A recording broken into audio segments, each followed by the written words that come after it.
Okay, we're live, and let me double check YouTube. Check one, two, three. Yep, check 1, 2, 3, mic check. Okay, YouTube is live. Well, actually, let me just write in Discord as well. We're live. At everyone, come join us. We're live. Just looking for the link. By the way, we're back together again. Last week was a solo from Bob. Now we're I'm writing back. Okay, let me solo. just writing solo. Everything Oh, is more fun when you can share, oh right? yeah. Oh yeah, absolutely.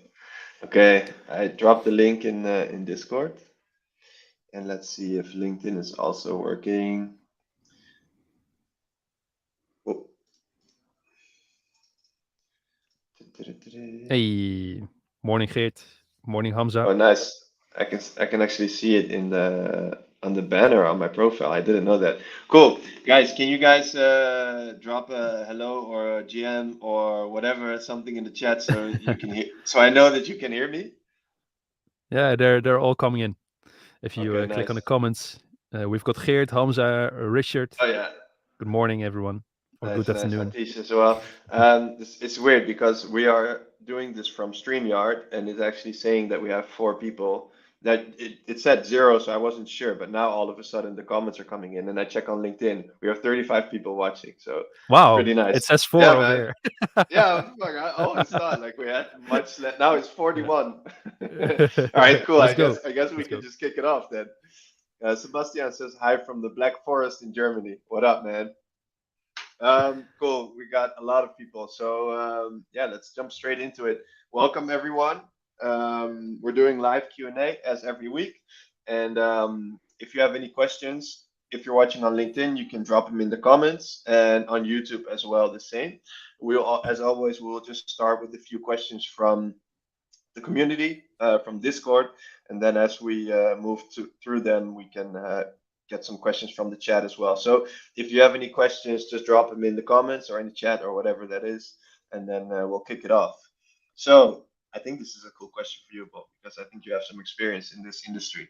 What campaign structure would be wise for a recruitment company with different job offers in many different locations? From Koen in the community. Because I think you had some experience, maybe not necessarily directly with recruitment agencies, but with vacancy websites, etc. Right? Not necessarily, but I do have Mm. advertised for a lot of local players with one or multiple locations where different locations are involved. So it comes down to, I think, the same. So what I often do in for accounts like these, campaign structure wise, is basically you have two campaigns. One is targeted within the country you're advertising for.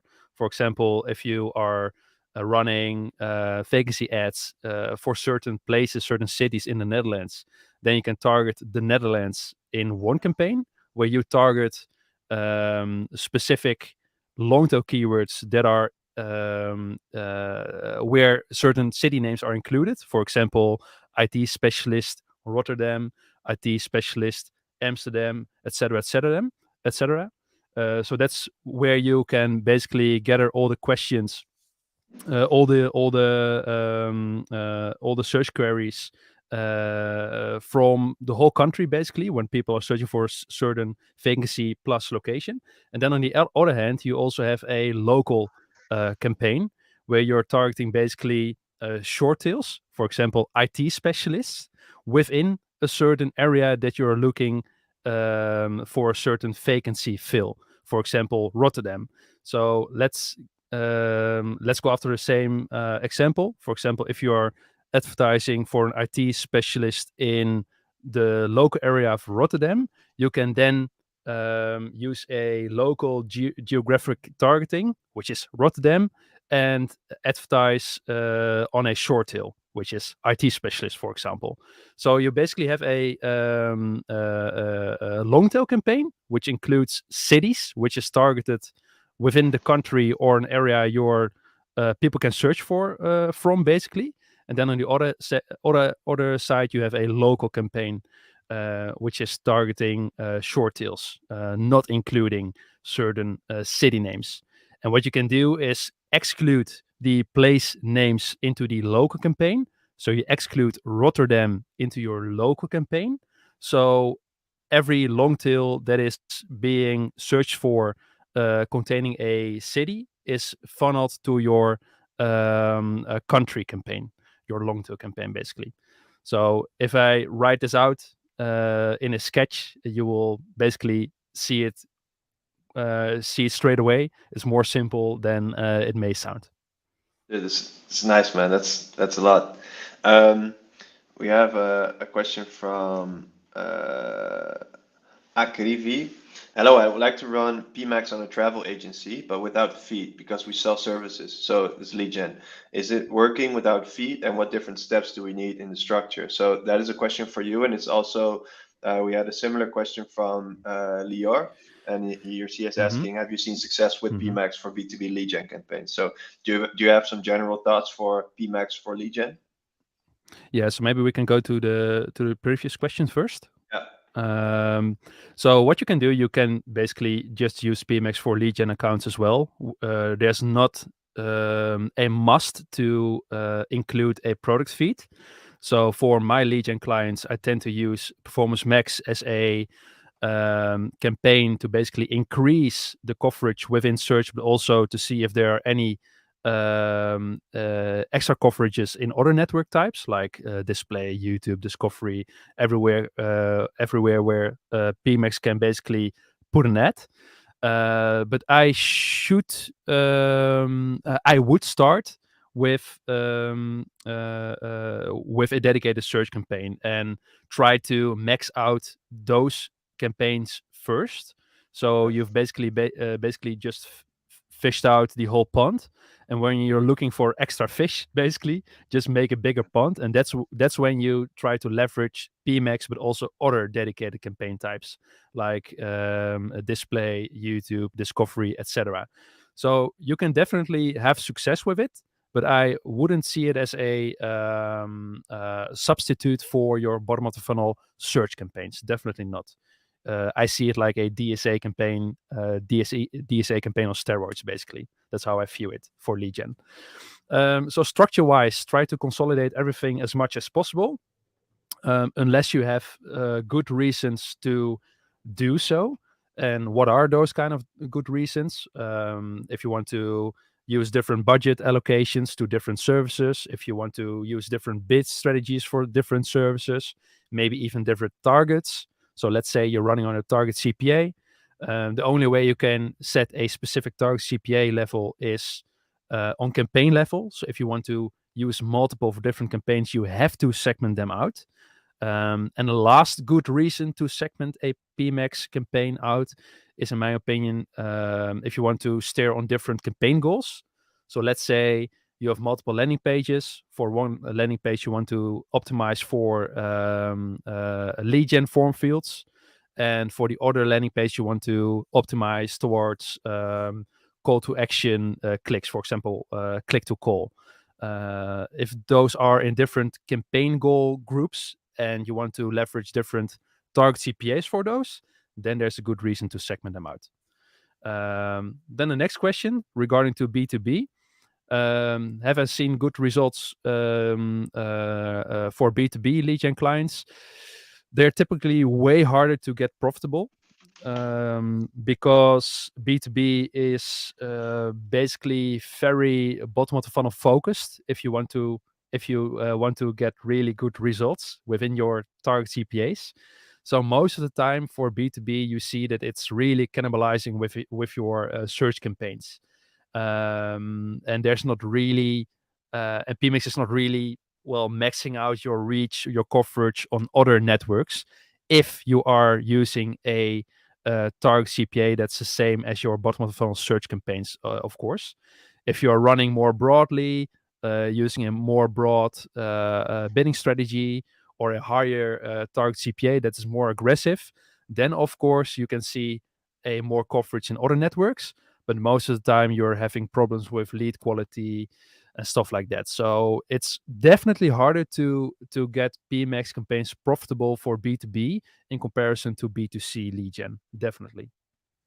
Yeah. Nice, nice, nice, nice. A question from PRG. It's also from the community, and then maybe after this we can take a few from the chat. One for If you're you. still watching, yeah, yeah, for me. If you're still watching, drop your questions in the chat. We'll answer in a second. How important is having dynamic remarketing enabled? Does it work well without responsive display ads? I've enabled it for a client I've taken over, but I haven't used it before. Yeah, I think dynamic remarketing is really nice feature from Google. Um, Even if you don't have responsive display ads, it will still work because it will basically just generate remarketing ads based on your product feed.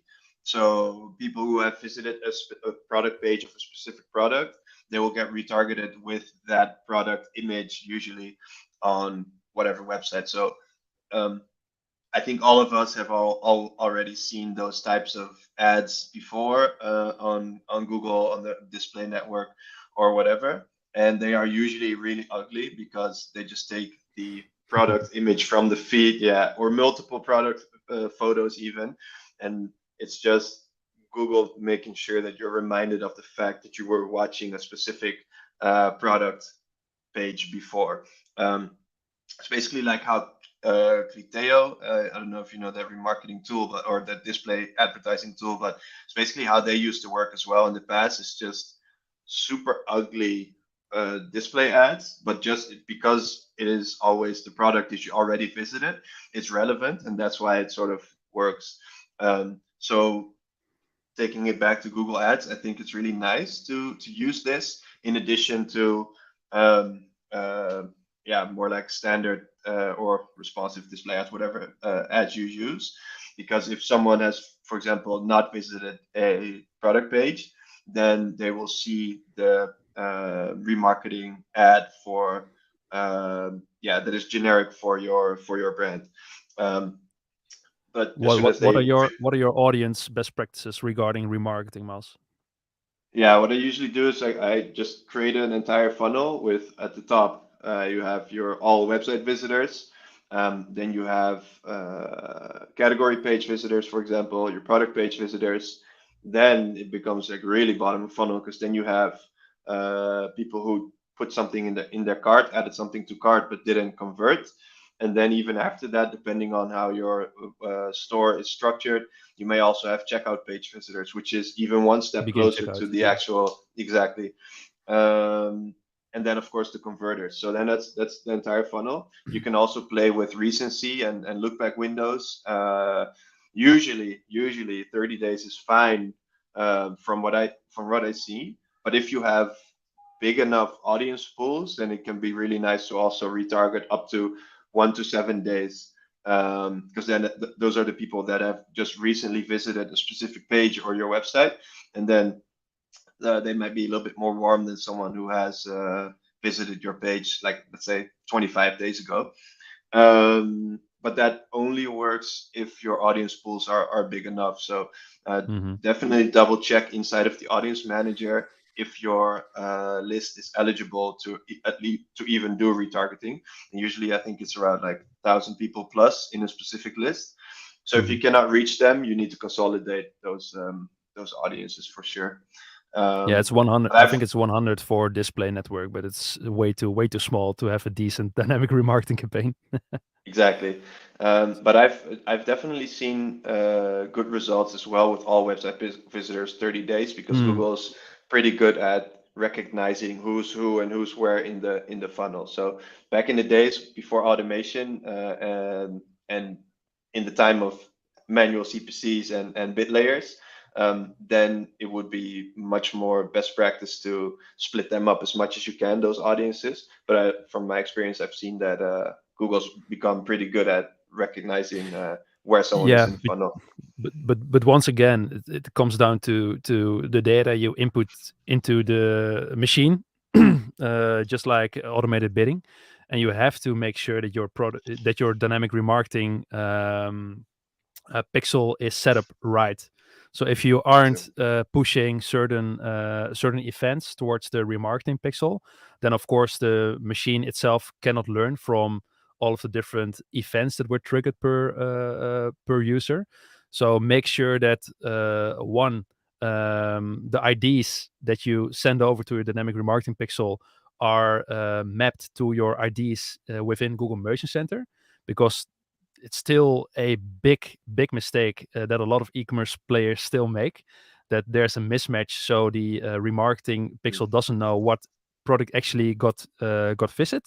So make sure you double check that, and then of course make sure that all the important events are getting triggered on your website, like item list viewed, item list of item viewed, begin checkout, cart, stuff like that, purchase. So the algorithm knows what a certain user has done on your page, so it knows how to retarget it. I Yeah, think that's a good last nice. addition. Yeah, and then maybe even one final one is don't forget to exclude the converters of, let's say, the last 30 days or so, so you don't spam retarget someone who has already bought something. Because I'm sure Google would love to keep pushing those ads, and we've all seen it. After Still you buy happens. something, you still get the ads. Yeah, exactly. So that's a good one. Can't do it with Performance Max though, so that kind of Nope. sucks. Okay, let's see if we can get a question from the chat. Let me see. I think I saw a pretty good one. This is interesting. I don't have experience with this, but maybe we can brainstorm. From Hari, what's the best way to promote a movie in Google Ads? Do you actually have experience with this? No, no, Okay, no, no. so let's think about it. So I think you can. It kind of depends. If there's a new movie coming out, um, one thing with Google Ads that you can do is like capture anyone who is looking for the movie. Bottom of funnel searches, just the movie in itself. Let's say the new Avatar movie is coming out, then Is it Avatar with, yeah, in this month, it's already December. Like probably within a week or two. really Um, epic? I'm going to watch it yeah, now. it's yeah, not Avatar Last Airbender, but Blue Avatar. Awesome. Um, yeah, it's like I think it's prequel to the original. I think there's Continue. three Sorry, movies. Three movies. I was Okay, triggered. yeah, yeah, yeah. No, yeah, yeah. That's cool stuff, man. I'm actually gonna watch it when I get back in the Netherlands. But that's one, so you can um, catch the bottom of funnel searches. That's one. But I think the majority of movies they want to create hype for a specific movie, right? So let's say outside of all the PR stuff that they're doing, you can also run YouTube ads, for example, or display ads, because I think promoting the movie with keywords um, on the Google search results is probably more like something to do for the cinemas. But if you are the one that's promoting the actual movie, then you might want to run like short clips of the trailer on YouTube. Those kinds of things. So that's what I'm thinking about off the Hmm. top of my head. Cool. Uh, do we have any other questions? I'm gonna take a question from the community as well. This is something from Kevin. He is asking, run through your broad display slash video strategy. So yesterday I posted something on LinkedIn regarding surprisingly good results that I'm seeing this year with open targeting on display and YouTube. Um, and I'm actually going deeper on this in the PPC Edge on Monday. So if you haven't subscribed yet, you can subscribe on our website ppcmastery.com. But basically, I've seen great results with big clients by removing audience targeting. So with display and YouTube or video campaigns, you can just target any audiences that you want, right? So we usually begin with custom intent, or now it's actually custom segments of people who have searched on a specific search term in the last, yeah, what is it, 7 days or so. And that's really nice because then you have super relevant people because you already know what they've been searching for on Google. If they have been searching for your products, but maybe not visited your website yet, then you can target them on YouTube and display, which is super powerful. Um, And on top of that, there are in markets, affinities, and all those kinds of audiences. Um, can you still hear me actually? Just Yeah, quickly. still. Yeah. Okay. My headphones are bugging a little bit. Um, then there's the in-markets and affinity audiences, but those are sometimes a little bit hit or miss. But what we did this year with a few big clients is just testing what happens if we remove all of the audiences. So then it's open targeting, and the reason that we did that is because we had so many conversions on a daily basis and on a monthly basis, like hundreds of them. This was one client that we spent 150K on YouTube, so it's really big in 30 days. Um, and by removing the audience targeting, we kind of had the hypothesis that Google might be able to find our customers in a basically limitless pool of people, and it worked really well. We saw bigger or more conversions, higher ROAS, and yeah, just allowed us to scale really hard. And I would definitely not recommend this for like smaller brands. If you're just starting out with YouTube and display, then laser targeted audiences are much better for you. But once you start to grow after, let's say, like 2 3 thousand per day spending, which is a lot, most brands won't get there. But if you get there, then after a while open targeting can become really good because your, let's say, your pixel is already like seasoned and matured. And yeah, that's just something that I found. I'm going actually deeper on it in the PPC Edge on Monday. But you wanted to add something? I think you need a hell of a lot conversion volume in order to get consistent results with this.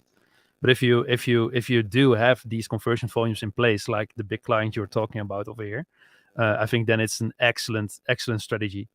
And it's basically just smart display, right? If Yeah, you basically, yeah, and that's where Yeah, the idea as well yeah. came from. It's like you have smart display now. You have Performance Max, which is basically also the same, just open Yeah. targeting. Okay, sure, you have audience signals, but Google will just go beyond that anyway. So I thought, like, Yeah. what happens if we do that on YouTube? And it worked. It worked really well. So what I'm learning from this myself is that if your data input is good, if you have Correct. Yeah. a fair amount of conversions, yeah, good first party data, well, if you have all the basics in order in your account, then you can really scale with giving the control to Google. Basically, So it so really so works. let's say you just dip your toes into upper funnel campaigns like YouTube and display, and you were starting out with the very specific audience segments like custom intent markets based on certain Google searches and stuff like this. How you normally do this? At what point, conversion volume wise per month, I would say, would you start experimenting with this open targeting method? I would say usually after you get 100 plus conversions on that campaign type per month. Before that, Yeah, I think your budget is much more better spent on highly with the targeted specific. audiences. Yeah, Yeah. But that's after 100. But you can always test it. Let's say you're spending 5K per month, which is not that much for YouTube, but let's say you're spending 5K per month. You could always do a little test with like 4 or 5 days, 50 euros per day. I know that's kind of against the best practice, where you need sometimes like 10 or 20x your target CPA for it to really work. Um, but you can do those like super small tests. Yeah, it's crazy. But you no, can do sorry, those I'm super. I'm laughing. I'm laughing because I see I see Adrian in the chat, beton in the building. Yeah, man. What up? Sorry. But yeah, man. But you can always do those smaller tests just to validate an idea, and if you see that the potential is there, then you can make it bigger and Skill. start to scale. Yep. Okay. Yeah, Axel. There's Axel some is really also nice saying love. questions in the chat. Yeah, you want? Can you actually push them as well, or can I only do that? I think Was I'm not able to do that. okay. No, I'll throw this in there from no. Sebastian. What's a good starting audience signal in PMAX? That's for you. It depends. It depends. Always. I think this question came through in our Discord community 2 days ago as well. What are the must have affinity in market segments that I have to push when starting out in a new PMAX campaign? Well, there aren't any, in my opinion. You just have to think clearly for your own business case. create them yourself in order to make them as relevant as possible. So what I normally start with is basically two types of targeting segments. The first one is based on first-party data, of course, where I try to send over customer list data, segmented or not, based on the actual volumes of the list itself. So I give Google the Google profile data to tell them what kind of Google profiles converted in the past. So I think that's a very specific signal you can include. And then the second type of signal is the custom in market audiences, which I really like, where I tend to create them based on my top 50 or top 100 best converting search terms.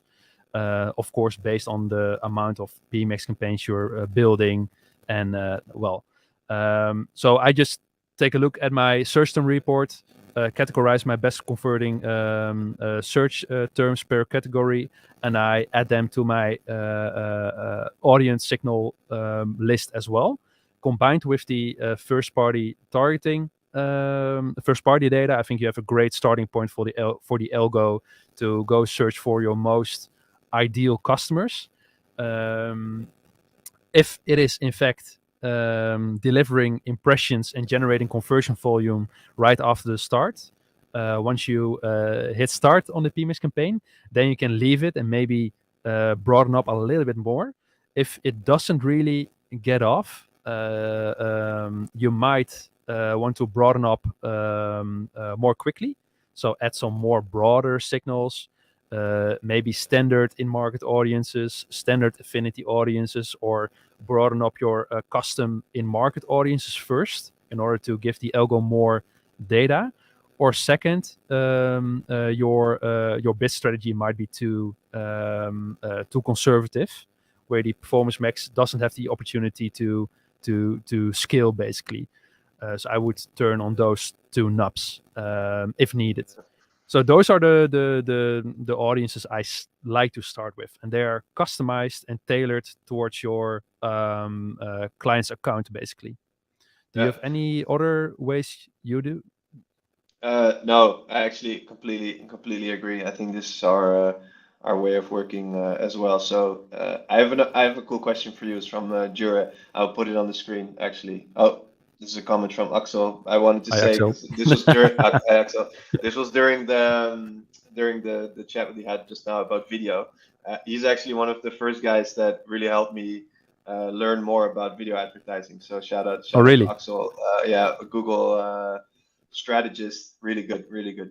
I know Google reps have been getting a lot of crap lately, but Axel's really good, man. So shout out to you. Yeah, question from Jura. Hey guys, where do you see Google Ads as a service in the future, and how does ChatGPT, how will that impact it? So I think everyone has been seeing ChatGPT, OpenAI in the last week. I think they got more than 1 million active users, or 1 million 1 users in the week, first week. That's crazy. which is fucking So what? insane. Yeah. That's insane, man. And we've been playing around with it for sure. What do you think, man? What do you think? How does that impact Google Ads? Well, my first of all, my mind was blown. I think just Yeah, like everyone else. I think I'm going to share my screen real quick because yeah, I do it. shared uh, some ideas with Luc from Mail, which I also shared in our Shout out, Discord Luke. community. I think you're able to see this. Yeah. So what I basically did was basically messing a little bit with the ChatGPT tool to see if it was able to write nice description lines and nice headlines. In this specific case, for a plumber business containing max 90 characters, including spaces, which is the threshold for this description lines, of course.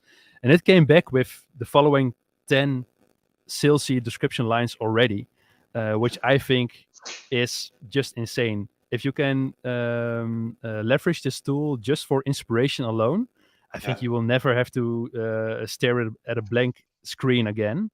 yeah, So also here are some. So what it also can do, I think, where you can leverage the tool for is get new ideas based on winning headlines or winning description lines.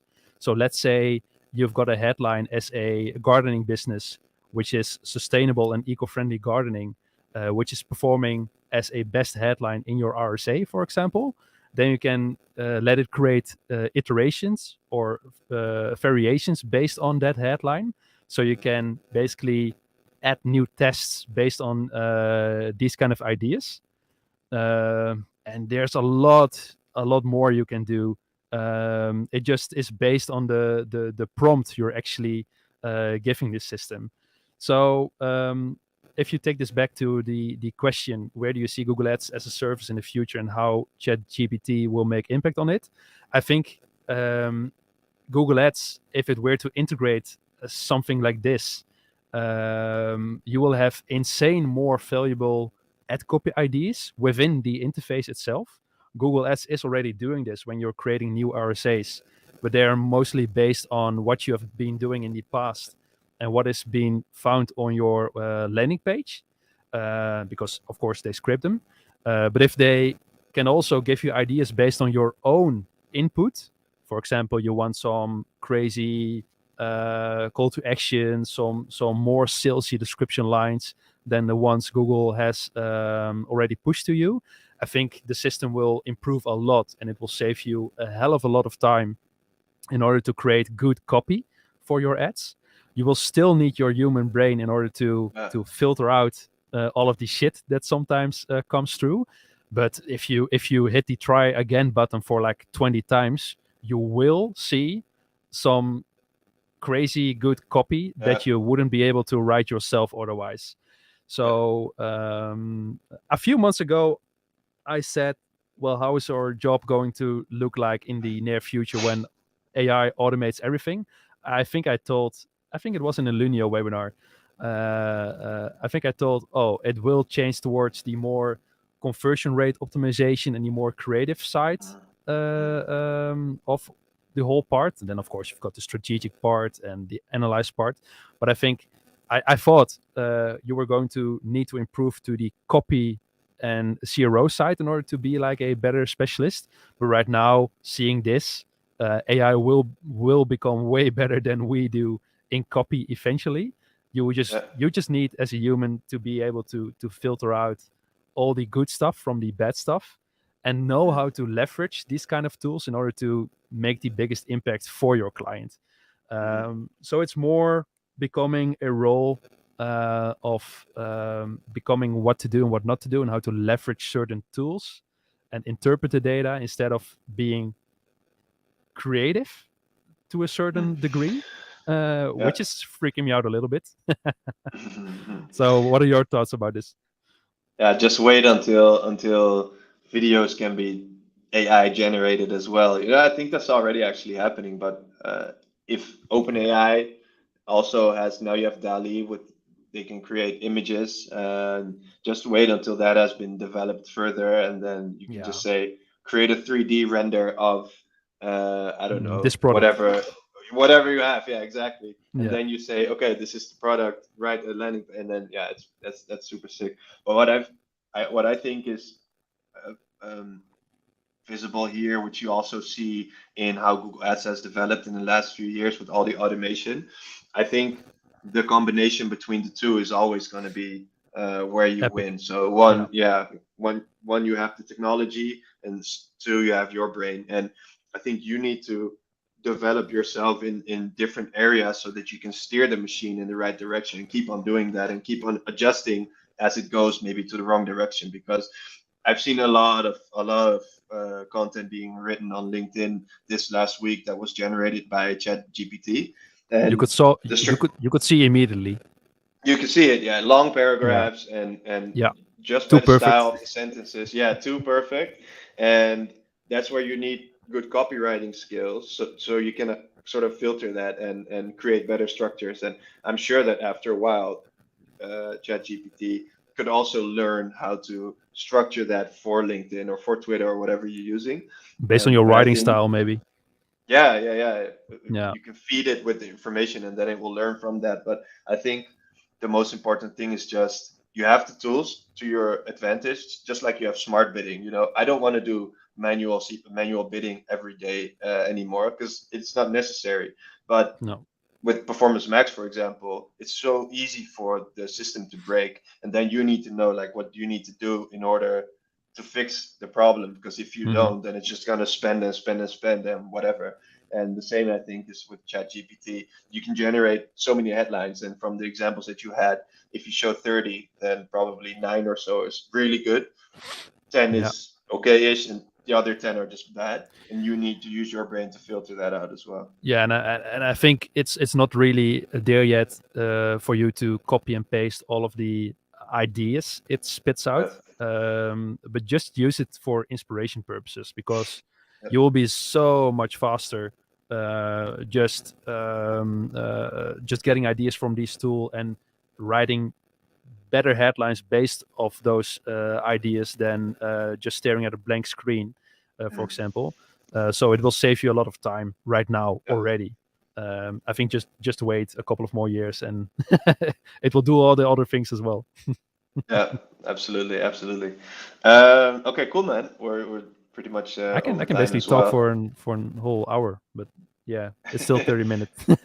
What I wanna wait and see is that you can create a deepfake of yourself, and then we're ChatGPT is generating our images and doing the Yeah, Q&A for us. That would be so we cool. can have a beer right now and just hop off. Exactly. Or Yeah, maybe we are already. I don't know, man. yeah, you don't know. You don't know. It's just like with Elon Musk. Do you know he has Neuralink, right? Yeah, Sometimes I'm not sure whether he's already plugged in or not, just based could on be, how he could be answers. He takes his time, and then psyops. the cool answer comes. So yeah, I don't know, Elon the man. meme lord. I Yeah. need a meme chip.